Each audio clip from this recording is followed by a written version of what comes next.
Correct. Yep. So we've been in Stanford now for 5 years. Um, and we've just outgrown that location and are looking to move up to this building in Shelton. Mhm. So on the, um, can you sort of estimate, is this a doubling of the space that you have in Stanford, or tripling it, or? So it's actually we're in a just under 1,000 square feet currently in the property that we're in now. Mhm. So it would be almost 10 times the amount of space we have. Wow. Okay. Very good.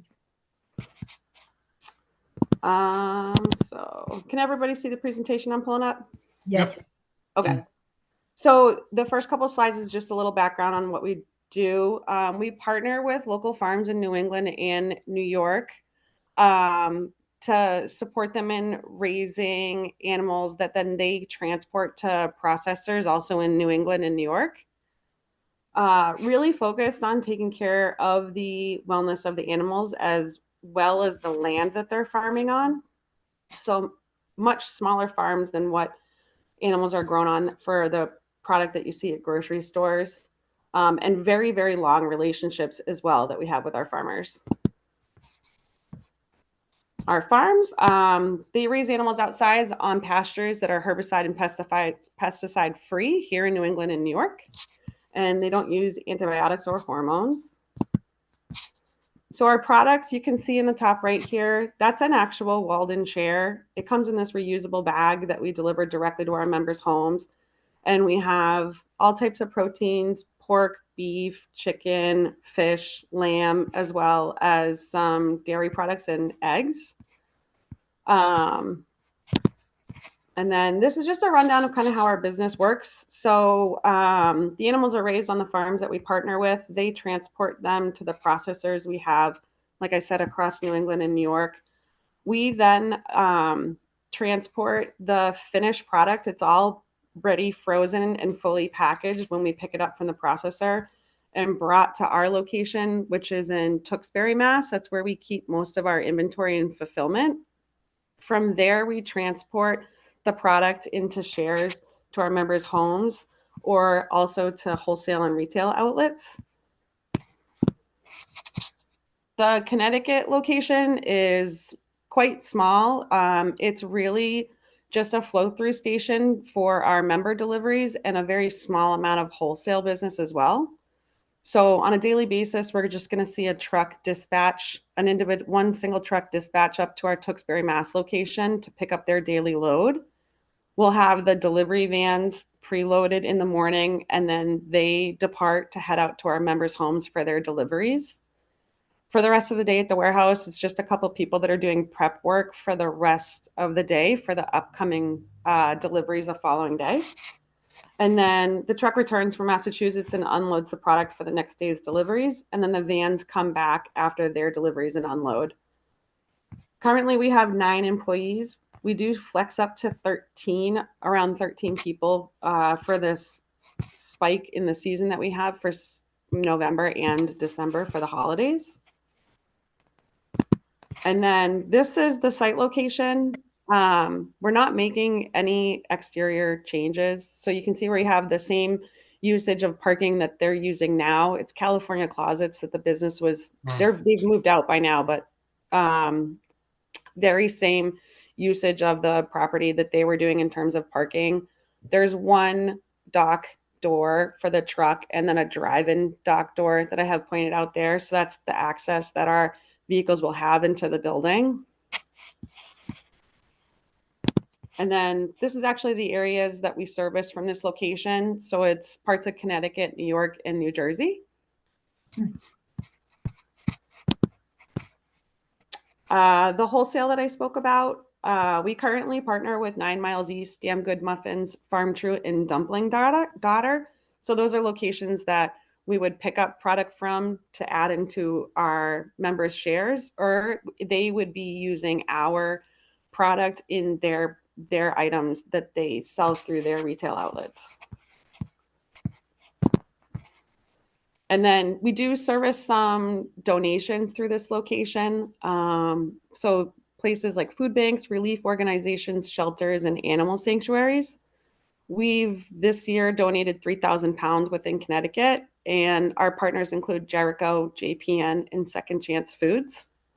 We've donated over 50,000 pounds this year, and through our member program, we donate 1% out to charity organizations.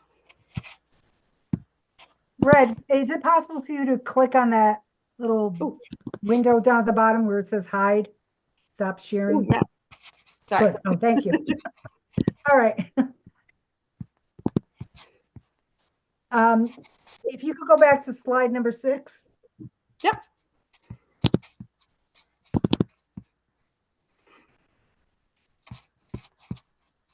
There you go. There you go.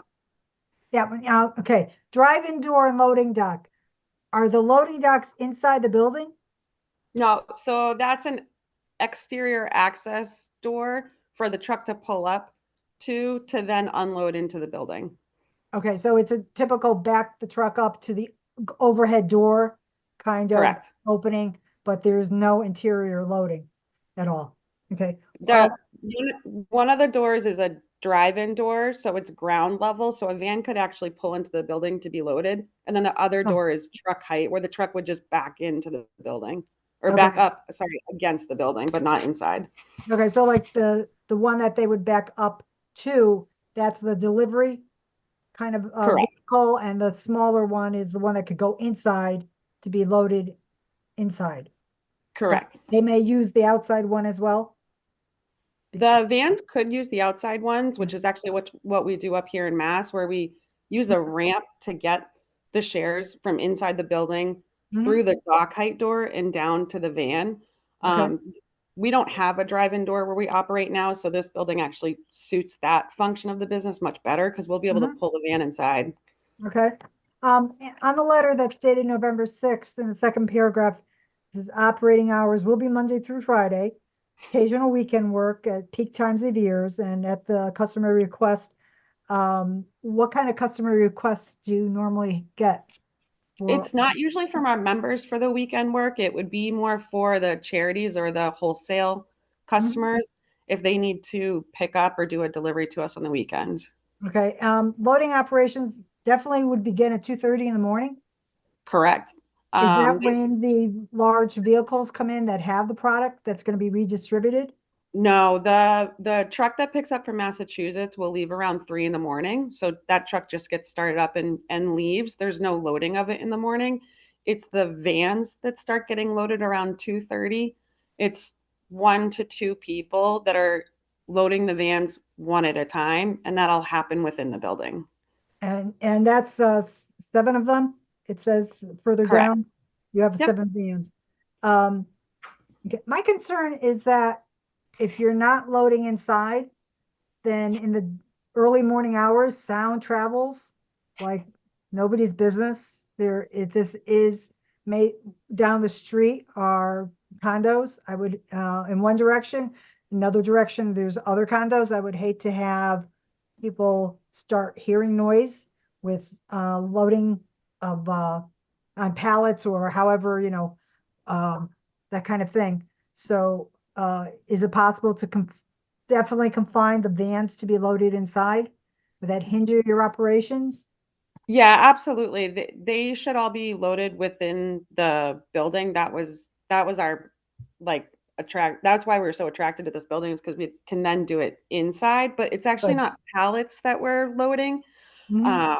We're taking the individual share bags and adding maybe like some cheeses or cured meats individually into the share bag, and then putting that share bag into the van and stacking them in the back of the van.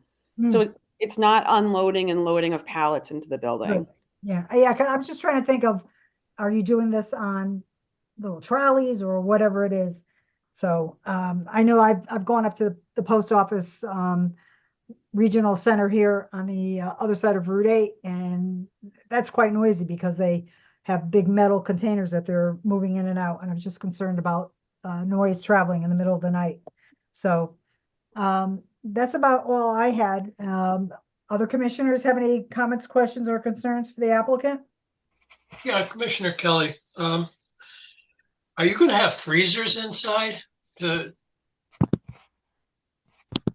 Yep, we do plan on moving in. We use cargo containers for our freezers, and they have condensers on the back. So we have a 40-foot cargo container in the building that we're currently in Stamford that we would move into this building.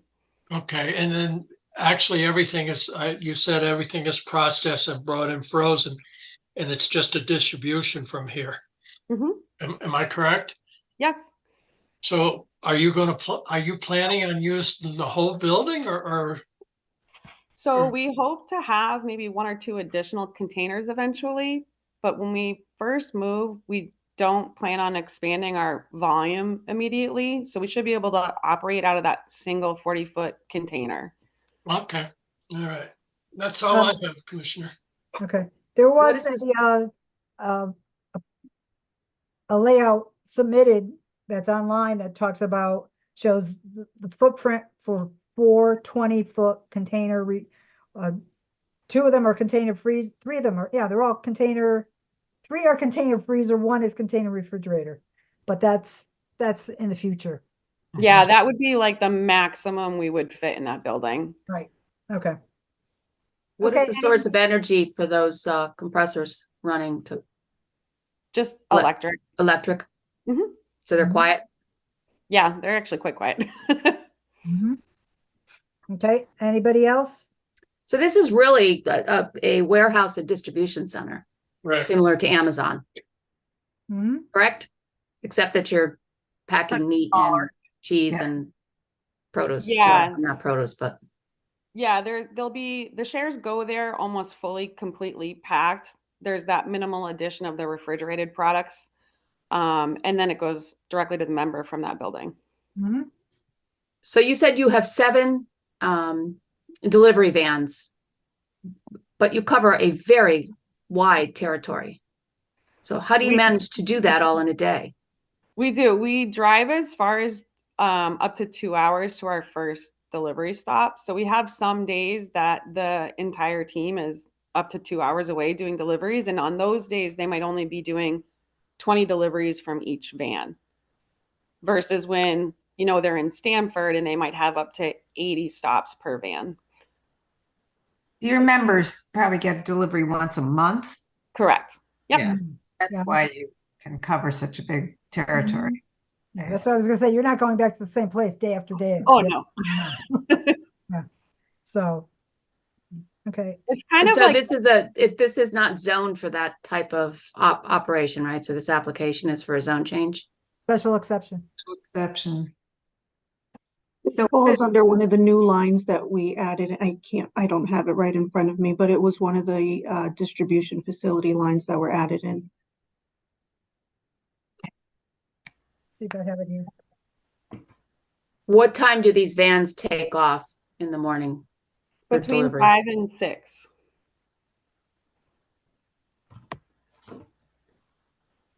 Okay, I have 42D is wholesale business and supply facilities, specifically excluding wholesale club retailers and other primarily public-oriented dependent businesses.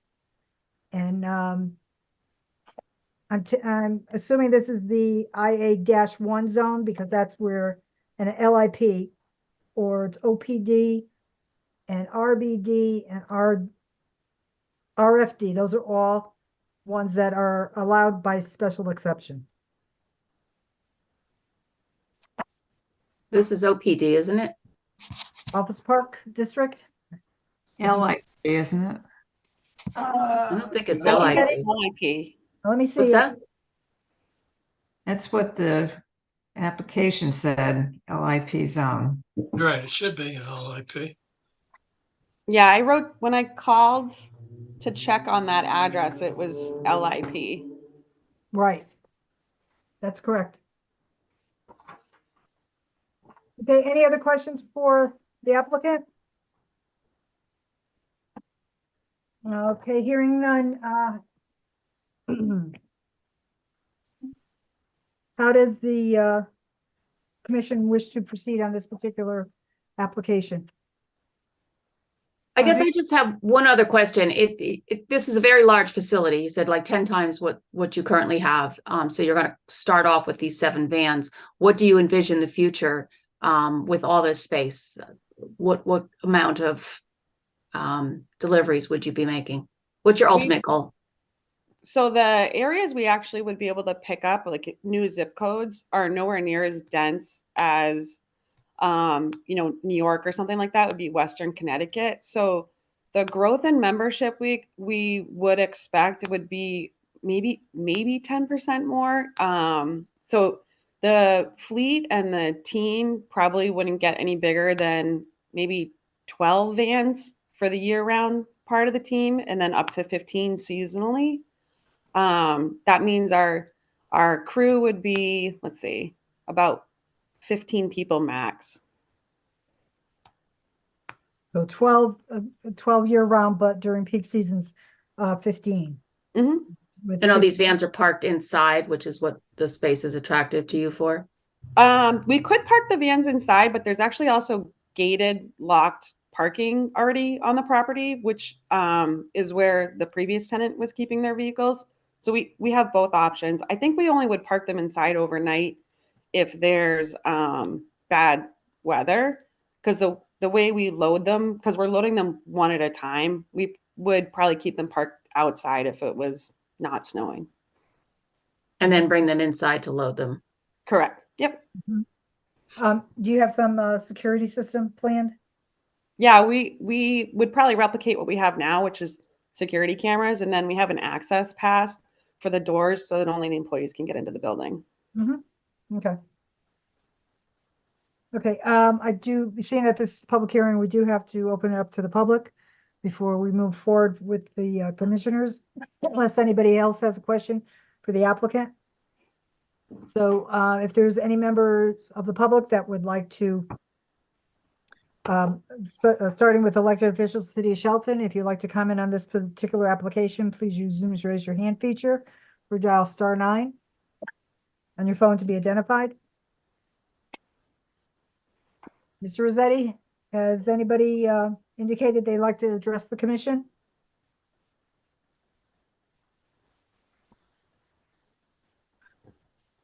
There is not. Okay. Are you just doing it by phone? There you are. Okay. All right. And if there's any members of the public participating remotely who would like to comment on this application, please use Zoom's raise your hand feature or dial *9 on your phone to be identified.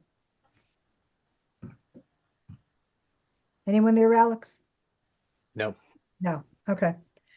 All right. So how does the commission wish to proceed with this application? Is there a motion to continue or close the public hearing? Motion to close the public hearing. I second that. Okay, Has Tony Panico weighed in on this? I have not heard from him. Oh, Mr. Rossetti, Mr. Panico. it's an existing building, right? Right. Yeah. Mr. Rossetti, have you had a chance to go over this with Mr. Panico at all? No, we didn't think it was necessary. It's a pretty straightforward application. Mhm. They're not expanding any of the exterior facilities. There's actually already you guys talked about parking in vans quite a bit. The previous tenant had a significant amount of outside vehicle storage in a gated area in the back. So there is nothing that staff was concerned about, really. Thank you. And I can show you on Google Maps if you want. No, I'm very familiar with the site. Yeah, Me too. I've been up there. Okay. So was that Commissioner Motto making the motion and Commissioner Kelly seconding? That's correct. Okay. All right. And that was a motion to close.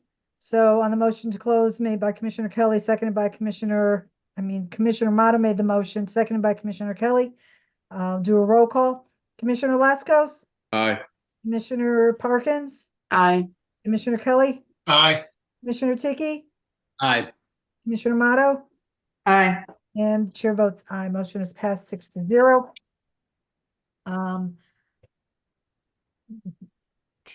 Does the commission feel that it's required that a formal resolution be prepared for this particular application? What is everyone's consensus on on on this particular application? Positive, negative? Commissioner Ticky, it feels very routine, even though it triggered a public hearing. It's, as it was said, it's an existing building. It seems, fairly routine. I'd be fine with staff working it out or us deciding on it tonight if that's possible. Mhm. I agree. Okay. I agree also. This could be covered with the motion. Kind of a cookie cutter deal. Mhm. Okay, Commissioner Motto, do you have any preference? Well, we'll never remember it any better some other time than we do right now, so I think we Commissioner Parkins, how about yourself? I'm fine with that. This one actually was live and it has been recorded, so. Oh, yeah, we are on. Okay. All right, seeing the consensus of the commission is to move forward on this. Is there anyone that would like to make a motion to approve the special exception for under line 42D in an LIP zone for Walden Local Meat, 7 Progress Drive? Commissioner Kelly, I'll approve it. Okay, you're making a motion to approve? I am making a motion, right, to Okay. approve it. All This is right. Commissioner and- Laskos. I'll second it. Thank you, Commissioner Laskos. Okay, so on the motion made by Commissioner Kelly, seconded by Commissioner Laskos to approve the application number 2327 Walden Local Meat, 7 Progress Drive, for a special exception under 42D and LIP zone for a wholesale business and supply facility. I'll do a roll call vote. Commissioner Ticky, I Commissioner Kelly, Aye. Commissioner Laskos, Aye. Commissioner Amato, Aye. Commissioner Parkins. I just want to ask staff one question. If there's any change in their operation, such as they're going to start packaging there, et cetera, they'd have to come back in to add that as a use, correct? Correct. Sure. I mean, Oh, yeah. Okay. if it's an accessory of a very mild nature, then it would be covered. But if it's something that really changes the character of the use on Of the property, operation. Okay, then aye. Okay. Yeah, I would just point out that we need to clarify what's a mild change in a use. So I think that was something that definitely I would appreciate it being run by us as a FYI before anything happens after that.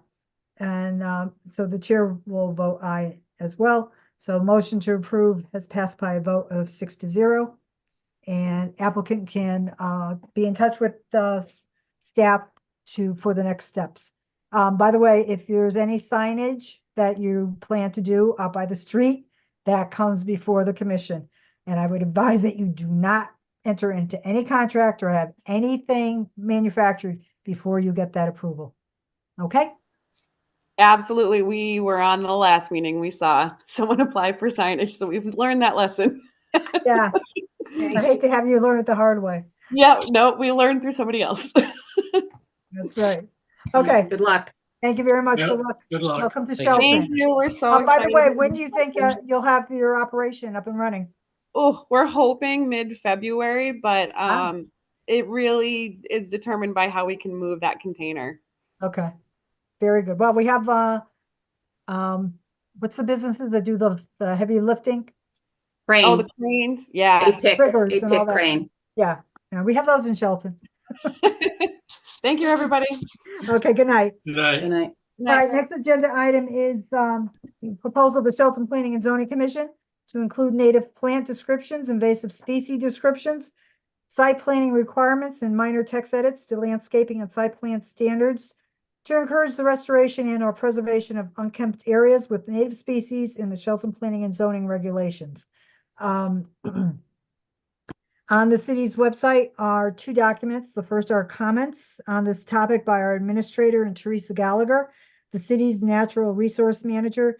Second is a memo from Mr. Rossetti, which lists the specific changes to our regulations. Before we go on, Mr. Rossetti, any reports, materials, or correspondence received within the time period for this application but not yet posted to the city's website that we need to acknowledge for the record? no. Okay. All right. So, Mr. Rossetti, would you begin with a review of the documents that I mentioned that are on the city's website? Happy to.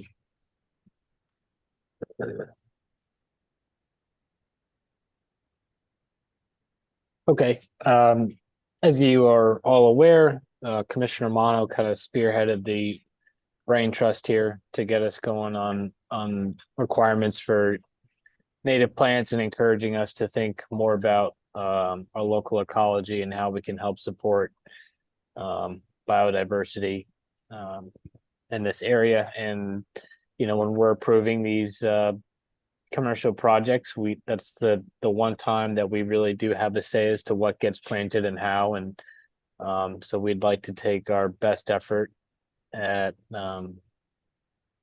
putting in plants that are native to the region. One of the comments that I received from Elaine and from Teresa and others who are better experts in the field than I was that there are varying environmental conditions throughout town. Some plants are forced to live in areas that are susceptible to road salt, others on ledge, others in swamps, others in sandier soils or muckier, muddier soils. Depends on the types of drainage. So, various varieties are better suited to varying conditions. And so the comments that I received from Elaine and Ginny and Teresa were, don't put such tight restrictions on it that we can't, excuse me for 1 second.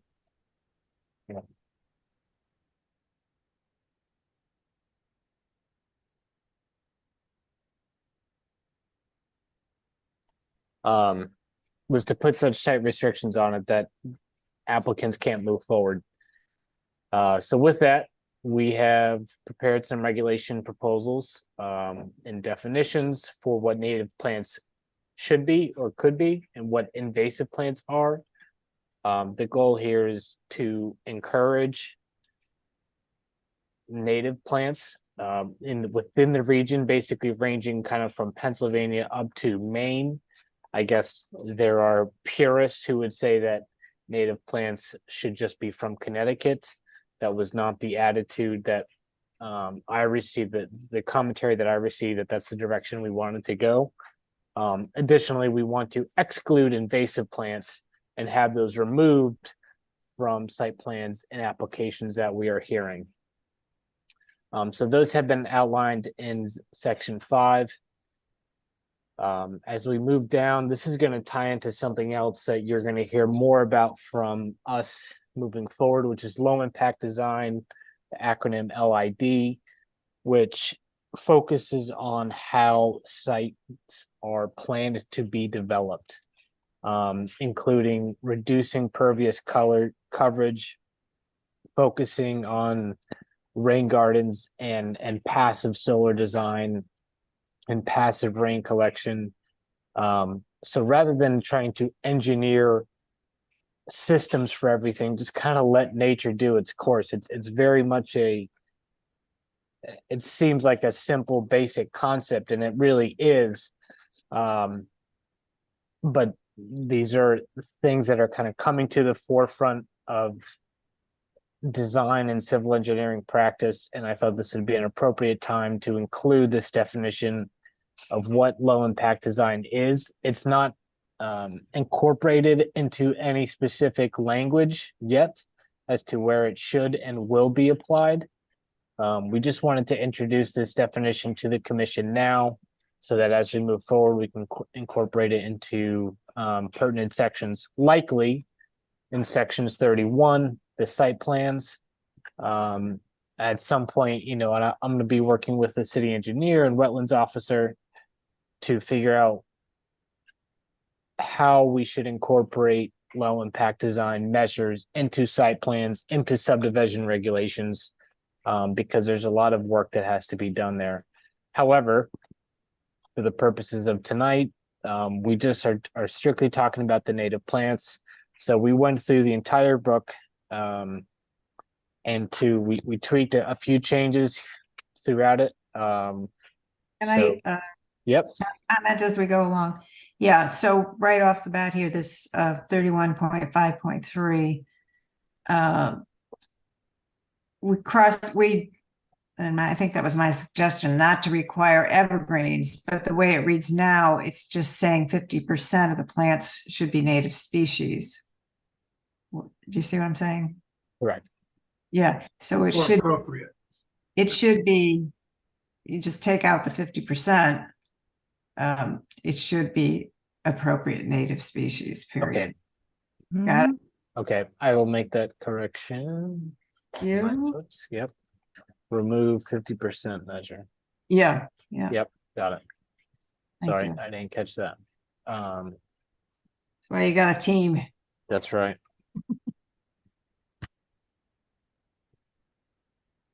Okay. Proceed. Okay. A little further down, same comment to remove the requirement of an evergreen tree and ask for a native tree. In a way, it kind of opens up the door for various planting species. Not that it cannot be an evergreen, it certainly can be, but allowing for greater variety. Down in section 33, in the site plans area, again, requesting that native trees and or shrubs be included. One of the goals here was also to reduce the amount of eventual goals will be to reduce the amount of lawn space that would not necessarily be required, but just trying to promote additional or a greater variety of ground covers and shrubs versus just lawn space, which is quite frequently covered with fertilizers, etc., heavily water intensive, and doesn't do much for local ecology. I'll let Elaine speak to that if she'd like. No, you covered that very well. Thank you. Yeah. But I'm glad you brought that into the discussion more specifically than I had been thinking about. So again, these are pretty small changes. So landscaping and screening, taking out other plantings and just making it native plantings, setbacks in natural areas. As we interact with plans that involve significant amounts of clearing and grading, we always ask that the setback areas from the abutting properties remain in as much of a natural state as possible. However, as Elaine and others have commented quite frequently, those areas are infestated with invasive species. So it's kind of a trade-off of leaving the area alone and kind of undisturbed versus being proactive in removing those invasive plants and perhaps planting native species. So that's something the commission can continue to engage with as applications come in. So that's why in this section here, we said at least 70% of the required setback area shall be preserved in the natural state or a landscaped area, which would include species of a native variety as we have defined here. And so just to clarify, section 33, this is all about special exceptions. Section 31 was all about site plans, and section 34 is about plan development districts. I'm sure we're all familiar. And again, asking for developments to incorporate low impact design practices and include native plants. Starting with initial development plans, it needs to include a native planting list. Moving on to section 36, which is the central business district, asking for native plants. Yeah, question on this Yep. section two. All right, so the second 36.8.3.3, second paragraph there. Where does this say about the flowering trees? Oh no, that's the first section. Flowering or other deciduous plants should be used for accent purposes only. That makes it sound like what would be allowed would be your Japanese cherries, which, I mean, there are plenty of native flowering trees. So I think that sentence should just go. Okay. You see what? I'm all ears here. Yeah. Yeah, you just say it should be native trees, period. They can use flowering native trees if they care to. But the way it's worded, somebody could say, well, that means, I could use that Bradford pear there. Mhm. Remove. Said, flowering other plants could be used for accent purposes only. So just leave it, I would just X that sentence out. Mhm.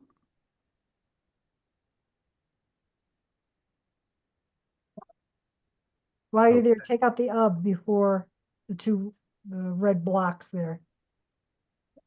Yeah, primarily native. Right, it should be all native. I mean, it should be native. Shall be. Foundation board or other landscape planting shall be native tree varieties. Mm-hmm. About the primarily. Yep.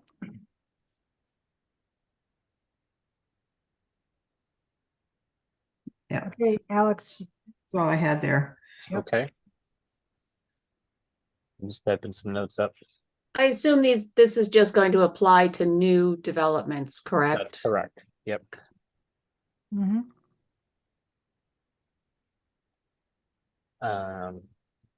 Oops, sorry about that.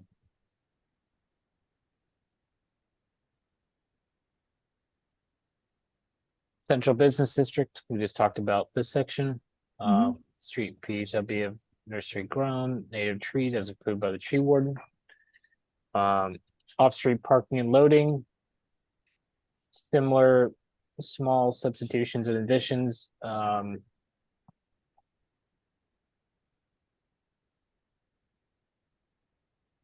I'm not sure if it was from Ginny or Elaine that had asked that washed gravel be removed as an appropriate ground cover. And again, if moving further down, just taking out the requirement of an evergreen and allowing a bit more variety with native plants. Removing the requirement that there be at least one deciduous tree in these areas. We updated the soil erosion control measures. The latest book is of 2002, just a simple tweak. And that proper S&E measures can reduce the spread of invasive species and promote native species growth. Again, just 2002 updates. Asking that there be native trees instead of just evergreens. Of course, evergreens can still be planted. Just gives them more leeway. Sure. And that's where we left off. Yeah, So and you brought up before about the existing sites, leaving them natural. That's going to be a judgment call, I think, as you had said, depending on how invaded they are. But mitigating an existing site to get rid of non-natives is a daunting task, and not something a lot of people would have the ability to do on a more than, on one space, it's fine, but if you don't keep at it, it's just going to continue. So, yeah. I had a question about 5.22 on page 2, where you talk about low impact design. Alex, did I hear you correctly? You mentioned something to the effect of letting nature take its course.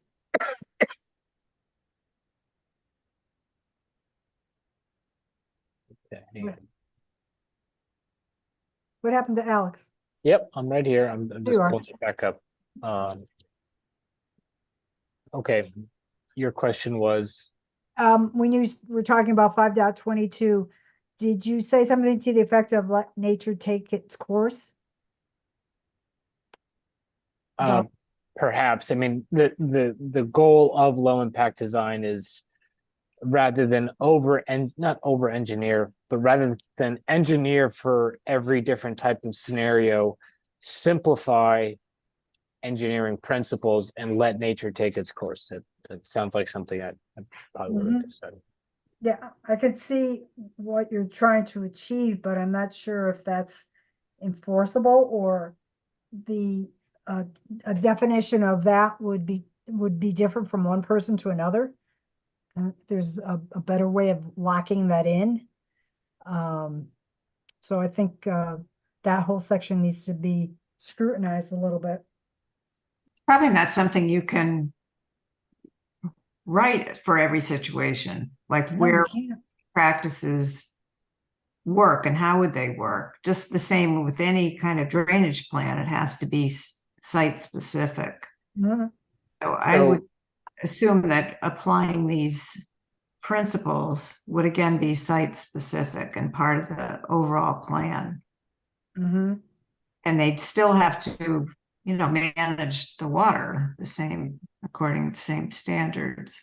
Yeah, the water issue is my basic concern, as making sure that you're not damaging a adjacent property. Right. So I don't think that would change. Correct. That's really the whole, not the whole, that's one of the primary purposes of quote unquote low impact design, is reducing stormwater management controls that municipalities have to engage with.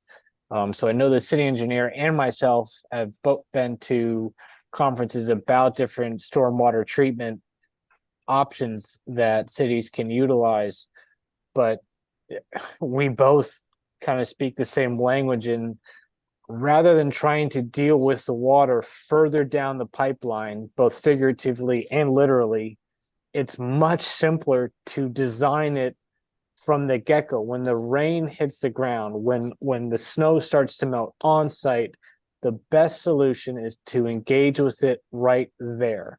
So rather than having a concrete slab, if you can accomplish the same goal, for example, of just providing a surface parking space with crushed stone, with a brick paver, with pervious asphalt, it makes sense to do it there than channeling that water, running it off into a catch basin or some other underground infiltration system.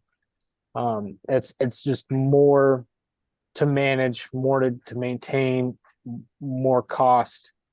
And so this section does have to be flexible. For example, if a parking area, not that it would be, but if a parking area is on a steep slope, very steep slope, you probably wouldn't want to install gravel because it'd be more inclined to roll and pitch whenever there was runoff. However, an appropriate measure could be something like pervious asphalt or a brick paver that has cracks in it, and if it's filled properly with the right type of base, it still allows drainage to flow through it while maintaining stationary on that slope. So it's a dynamic thing. Again, we didn't specify certain types of materials, certain types of designs that we are demanding to see. We ask that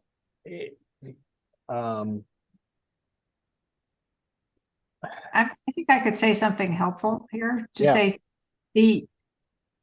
the standards for what comes off the property, how much water comes off and what condition it's in, would remain the same, correct? I mean, it's just a matter of the whole goal is not to have water run off the property, but to have water as if to reduce. For the property would be the same in terms of runoff, not be lightening that requirement in any way. Correct. Excuse me, Commissioner Kelly, would that be you would have to look at every project in order to do this. I know what you're trying to say, but you do have to remember that with a larger area, if you don't put blacktop down or something like that, we do live in New England, so it does snow. So if you have gravel in an industrial or any place like that, or with pavers that frost would heave, it would be null and void at that point. Not practical. Yeah. Yes and no. That's the common critique. Unfortunately, it's not totally true. There are a lot but of look at your roads. So that's what's kind of actually a problem is when materials aren't pervious, when they don't allow water to flow through, and water is going to seep into materials, right? It always does. Well, that's why they heave. Correct. Exactly. So if you design a material to allow water to flow through it, it decreases the chance of heaving because water can permeate, can drain back down into subsurface versus being trapped in the material. That is correct. As long, like I said, it has to be on every project because the water table could be that high where it won't. It's as previously brought up, it's very site specific. Correct. Just Great the plan goal, that's reviewed for that outcome, for the outcomes, as we do now. Yeah, I think this section has opened up a lot of discussion that this may not be the appropriate place for this. We were focusing on native plants and invasive plants. Correct. This, I think, is a whole different category, and while I'm more than happy to amend our regulations towards this low impact design approach, I don't think it should be part of this particular document. I think it's more fitting in the plan of conservation and development. Mm-hmm. Yeah, I would agree. Yeah, I would. So, and the only other that was the only place that I had a comment was about the let nature take its course. So, Yeah. I mean, I think it's a very good point. mhm. I just think it kind of bogs down this particular subject of the Mhm. native plants. Yep. Yeah. I do too. So, can I suggest then, with the commission be in favor of staff updating this particular draft and coming back to us with the comments that we've made? And then we could. There are a couple. so just to clarify, all I'm going to do is remove the 50% requirement in 31.5.3. Remove the Okay. second sentence of 36.8.3.2 and quote of in the first sentence. Mhm. And I will remove the low impact design definition of section 5. Okay, Wasn't there another paragraph that you wanted to work on or besides that? I thought. I've got those 3. If I'm missing something, then Oh, that was it. That I was it. wanted to, Okay. Mr. Rossetti, if you could go to 31.5.7, which was on the second page.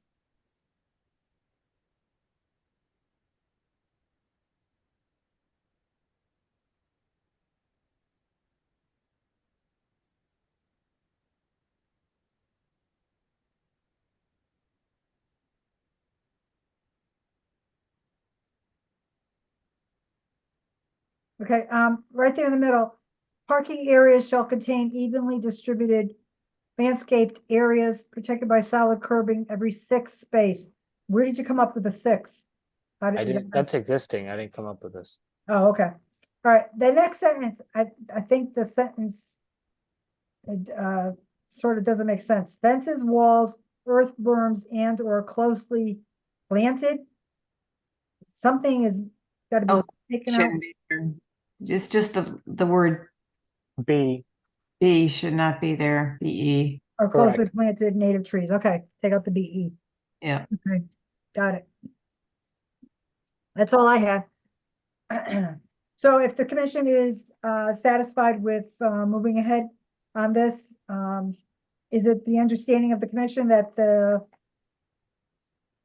that LID section be removed for the time being and treated separately? I would. I'm fine with Yeah, that. our next plan of conservation and development is due what, 2026, I believe? It's coming up, yeah, faster than Yeah, that. they come up really fast. Mhm. 3 years. I just But- remember the years being 6s. Oh, okay. All right. So is there anyone that wants to make a motion to the effect of approving the change to the zoning regulations as described in the December 6th report from Mr. Rossetti?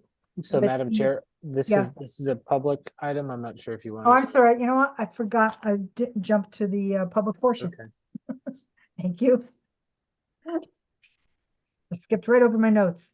All right, so is there anyone from the public, starting with elected officials, of City of Shelton, who are participating remotely that would like to comment on this particular agenda item? Please use Zoom's raise your hand feature or dial *9 on your phone to be identified.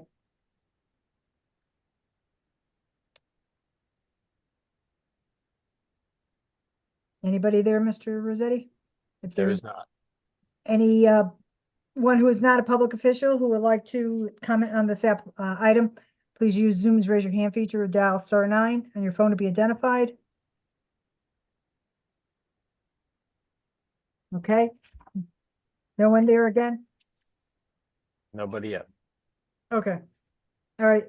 By the way, is Ms. Gallagher participating? I do not see her participating this Okay. year. All right. But you said that you had some input from Ms. Gallagher who's our the natural resource manager, right? Correct? Yes, she Okay. provided comments, significant comments on both drafts. Mm-hmm. Okay. Is the commission comfortable then with proceeding on this And particular? her comments were included in this draft that you're presenting to us, I assume, Alex? Yes. Thank you. Okay. Okay. So is there a motion to continue or close the public hearing? I'd like to move to close this public hearing. Okay. Thank you. Commissioner Motto, is there a second? Commissioner Parkins will second. Okay. On the motion to close, Commissioner Kelly, Aye. Commissioner Lascos, Aye. Commissioner Motto, Aye. Commissioner Tiki, Aye. Commissioner Parkins, Aye. and chair votes aye. Motion to close public hearing has been approved by vote 6-0. Okay, so it's the consensus of the commission to act on this particular agenda item this evening, correct? I believe so. Okay, so is there a motion to approve the changes to the zoning regulations? Can I make the motion?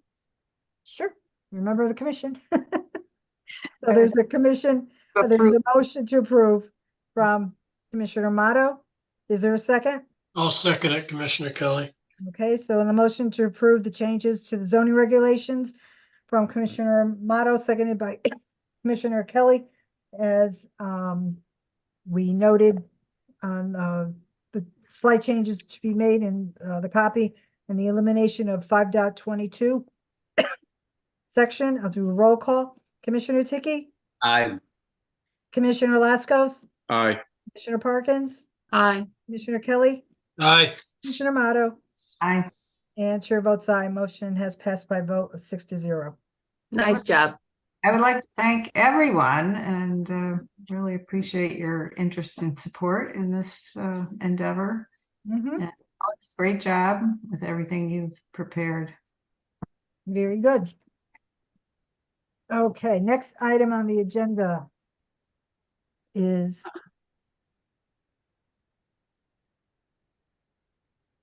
amendments to the Shelton Planning and Zoning Regulations to be in conformity with Connecticut Public Act 2314-142, which amended Connecticut General Statute sections 8-3J, 8-2, 8-2P, 19A to 87B, and 19A-80, which was effective October 1st, 2023. Those amendments would affect Schedule A, Line 6A and 6B, Sections 5.12 and 33.16, and they are required to allow group and family childcare homes as a permitted use in residential zones. Mr. Rossetti, any other materials received before the deadline to be read into the record? No.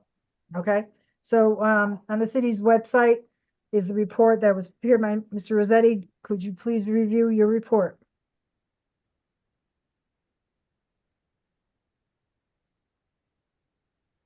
It's not the right one.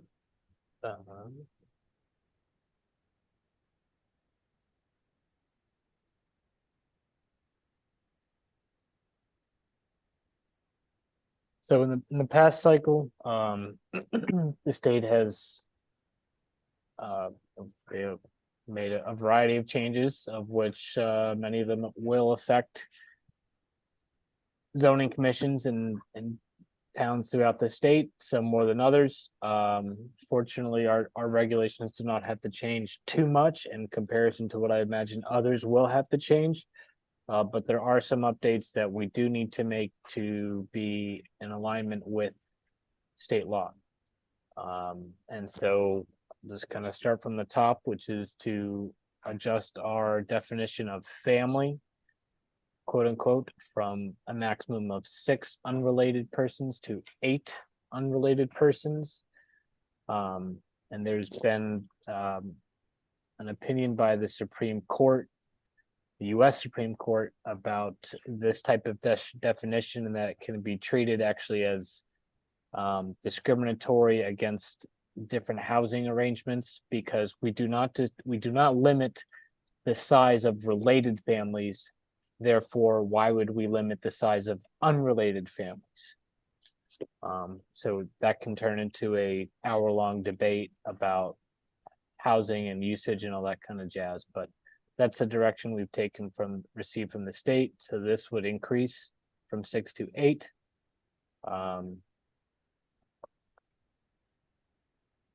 Additionally, the state has required that group daycare homes be treated as a permitted use in all residential, where all residential uses are permitted. So not just residential zones, but wherever residences are permitted as of right, so shall group daycare homes. So we would change our permitted use Schedule A to provide, to be in alignment with that, which would be to allow group daycare homes as of right in those zones.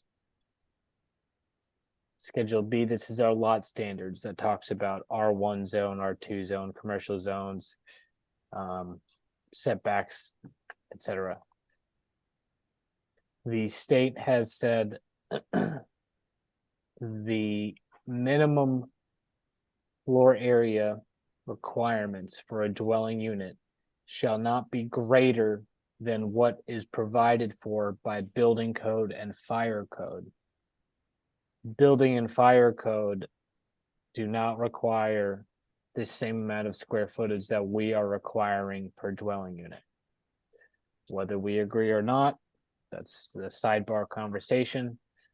The point here, I think, is the state is trying to allow for greater housing variety, and let people choose if they want to live in a smaller unit or a bigger unit, and perhaps bring down the cost of new units. So this is something that will be pulled for all of the lot standards for the zones. Again, this special exception for 33 group daycare homes, this would have to be repealed because the state has mandated that they be permitted as of right everywhere that residential uses are permitted as of right. So this section would be repealed. And that's all I've got for you for now. There will be others in the future, but that's where we are. Everything that you are showing that has to be repealed only applies to family daycare homes and group daycare homes. Correct. It does not apply to someone who wants to build a house on a half-acre lot. And it's just mom, a dad, and a couple of kids. That's Well, group daycare homes, I don't remember the size. Perhaps Alex, are you still on Zoom? Do you remember Yeah. what the number of persons that are allowed in a group daycare home? I know we briefly chatted about it. For children, it was 12. right, but this is does not apply to the typical house where a family lives. Correct. Yeah. Because to operate as a family daycare home, don't they have to have a license? They do, and this is where we have to put our horse blinders on a little bit. They have to obtain that state license. They have to be in conformance with the state requirements. The state has issued these laws that say we have to treat them the same as a single family house. Mm-hmm. So there's very little involvement that we will have with these moving forward. All right. Okay, as part of this, the city was required to send a letter to the Office of Policy and Management in Hartford to notify them that we, at this time, we are not in compliance because we just like other municipalities, but then we, by passing this, we will be able to confirm that we have changed our regulations and that we are now in compliance. Does anybody have any questions for Mr. Rossetti? This only applies to daycare, not Group group. and family child care homes. Yeah. Yeah. It was passed June 15th, 2023, and it was signed June 26th, 2023 by Governor Lamont. But it was Public Act 23-142, an act concerning certain protections for group and family child care homes. So isn't there a family child care home in the next block by City Hall? We had approved it about maybe like 6-8 years ago. I think that's still there. And there are other ones in other parts of town. So, and it does say no zoning regulation shall treat any family child care home or group child care home located in a residence and licensed by the Office of Early Childhood in a manner different from single or multifamily dwellings. It's right there. So it's not applicable to daycare centers. It's just daycare homes Right. where the child is actually residing 24/7. Mm-hmm. Yep. Okay, any other questions for Mr. Rossetti? So I thought this was also going to be the work that Alexandra has been doing in terms of bringing all changes for the past several years into one document. Is that what we're approving, or are we just approving this particular change? Just this. Okay. Mm-hmm. That's That's later, another- I think. That's a whole nother discussion. Okay. I just wanted to clarify that. Mhm. Yep. And one thing, if you guys have read the statutes that you may, there's some of the recent legislature that has been passed that's not on this list, but just kind of an FYI. The state has changed the jurisdiction for DMV licenses from the Zoning Board of Appeals Mhm. back to zoning enforcement officers. Mhm. We have reviewed our regulations and there is nothing that we need to change at this time to accommodate that change in state law. So just FYI. Okay. That's Good. why that is not on our agendas, because there's nothing we need to change. It's just something that our zoning enforcement officer will be reviewing. Good. All right, if there is any further comments from the commissioners, I'll open it to the public.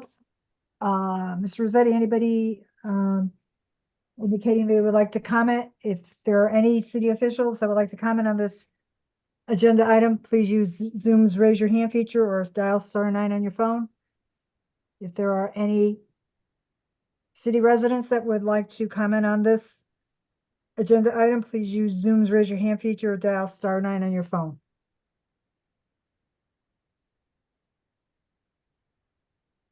Okay, nobody has raised their hand. Okay. All right, so how would the commission wish to proceed with this application? Is there a motion to continue or close the public hearing? I'll make a motion to close the public hearing. I'll second that. Okay, so on the motion to close the public hearing, but from Commissioner Parkins, seconded by Commissioner Kelly, do a roll call. Commissioner Motto, Aye. Commissioner Tiki, Aye. Commissioner Lascos, Aye. Commissioner Kelly, Aye. Commissioner Parkins, Aye. and chair votes aye. Motion is passed 6-0. What's the consensus of the commission? Would you like to take action on this tonight? Yes. Yes. Okay. Yes. Might as well. All right, so is there a motion to approve the changes to the regulations as contained in Mr. Rossetti's report. I'll make the motion to accept the changes as written. Okay, is there a second? I'll second it, Commissioner Lascos. Thank you. So the motion made by Commissioner Amato, seconded by Commissioner Lascos to approve the changes to the regulations as contained in Mr. Rossetti's report. I'll do a roll call. Commissioner Parkins, Aye. Commissioner Kelly, Aye. Commissioner Amato, Aye. Commissioner Tiki, I'm Commissioner Lascos, Aye. and the chair votes aye. Motion is passed by a vote of 6-0. And our next agenda item is the public portion of the meeting. If there's any public official or member of the public who would like to comment on an item not on the agenda, please use Zoom's raise your hand feature or dial *9 on your phone. One more time, if there's any public Yep. official. Mr. Harbison's raised his hand. Okay, let me just finish my sentence. If there's any public official or member of the public who would like to comment on an item not on the agenda, please use Zoom's raise your hand feature or dial *9 on your phone. Okay, so Mr. Harbinson, please identify yourself for the record. Thank you. Thomas Harbinson, 15 Sonocrest Drive, Connecticut. I just had 3 items regarding some comments that were made here. First, for Commissioner Parkins' benefit. Yes, the Plan of Conservation Development tended to be on the number 6, being 2006. It was actually 2017 that we last adopted, and the Connecticut General Statutes 8-23 says that you have to re-examine and update it at least once every 10 years. So there's nothing to prevent you from doing it next month if you wanted to, but the deadline by doing it is 10 years. And then for Chair Harger, you mentioned that there was a group child home. Yes, it's on Prospect Drive near City Hall. It was started in 2007. And then regarding your policy for public participation in public hearings, if somebody moved to a neighborhood where an application had been applied for more than 16 months ago, and then they just discovered it as having moved to the neighborhood recently, I think it would be a benefit for them to be able to talk about the application when it's still in a public hearing manner. I know currently, and I understand totally why you don't want to go back and leave it open for comments and comments and comments, but we have some applications, one you heard tonight, that has been open for over a year. And if somebody moves into a neighborhood and wants to comment on something that's going to impact them, I think they should have the ability to do so, not just with information that was provided in the most recent public hearing segment. Thank you.